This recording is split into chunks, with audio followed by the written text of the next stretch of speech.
My CES coverage is brought to you by FSP, Patriot, Deep Cool, and every single one of you who donated via the GoFundMe campaign. I can't thank you guys enough.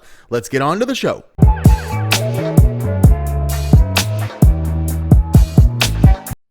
Hi there, Timmy Joe here, making videos about computers in Las Vegas on the internet.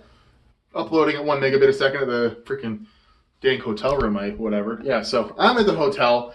I just got in, jet lagged, and I'm just looking at all of this information that I missed because I was on the flight. And thank God I didn't rearrange anything to go see this Nvidia keynote because nothing exciting. Nothing too exciting. So, you're here. I'm only doing this video because I was trying to find this information myself. Not a lot of people uploading this on YouTube. I guess the excitement for the RTX 2060 isn't that great because no one was willing to stay up and then make a video about it. But hell, I'll do it for you. So, Timmy Joe followers, I'm here at CES. You guys sent me here for the most part. And we're going to talk a little bit about Jensen and his...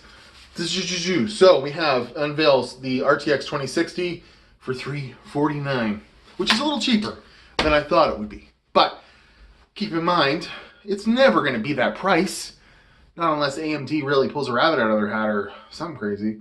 Available January 15th, the RTX 2060. They didn't even announce a bunch of other models and stuff. And yeah, you got to know that you're going to be getting the absolute worst MSI armor. The cooler barely covers the damn thing, you know, barely covers the heat generated by it.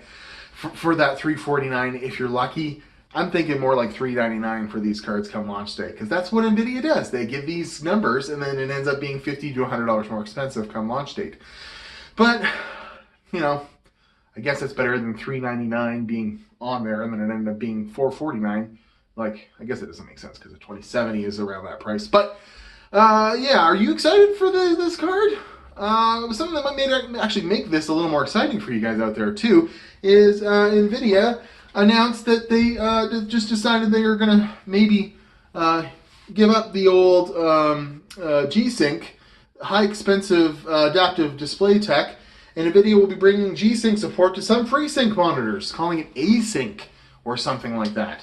But you know, only some Freesync monitors. And AMD has an open standard where you don't have to pay this huge license to use Freesync like Gsync does within Nvidia. And I think Nvidia finally realized that it's a dumb idea to limit the adaptive sync display, technology.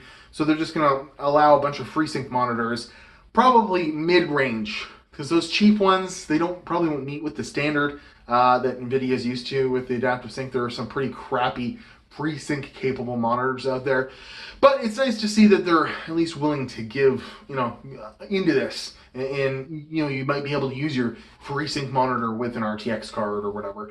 Not the most information on it, but that's an exciting thing. And then the last thing that came out of that keynote, there's a whole lot of ray tracing talk. I mean, at this point, did you really need to talk that much more about ray tracing, Jensen? It looks like we're going to have a Max Q version of some RTX cards, and that's coming to some. Oh, sorry, I'm hitting.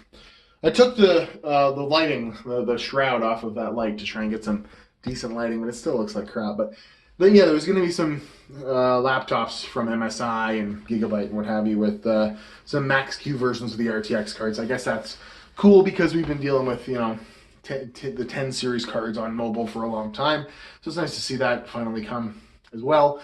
But the star of the show would be the RTX 2060, and yeah, I guess it's a good price at $349 if they actually end up starting there. But I have a feeling it's going to be pretty hard. There's going to be one or two models, and then it's going to be like $375, $400 real fast.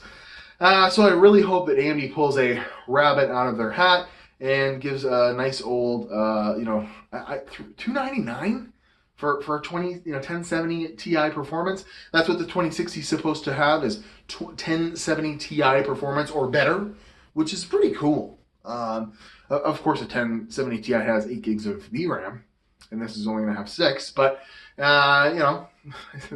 you still got to limit something somewhere, right? But and then the amount of ray tracing talk, like, it was really hard for me to skim through that keynote. It's like 5 minutes of ray tracing. I just started skipping through it because we've been there before. There's one game that supports it. Where's the Shadow of the Tomb Raider? Huh? You demoed that. How come it isn't out yet?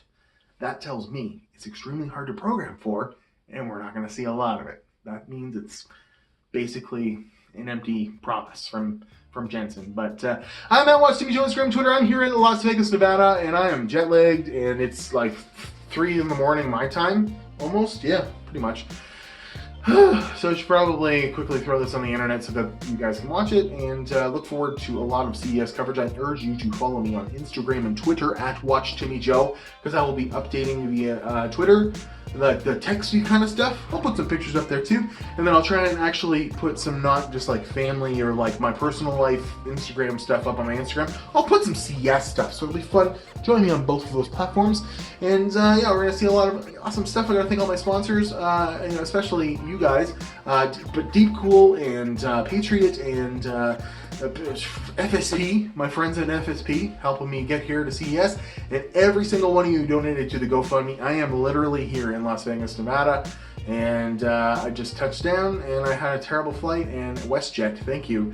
You have coffins for in-row seating beside the window. My back hurts. Anyways, I'll see you guys tomorrow with some less rambly type videos, more professional for sure. RTX 2060, $349.99 for a 1070 Ti-like performance. Are you excited? I would consider it. That's a pretty good bump. Like, at least it's better than 1070 Ti, not just 1070. That's a good thing. A little bit better than I thought it was going to be, but it's not great by any means. See you guys tomorrow. Thank you very much for watching.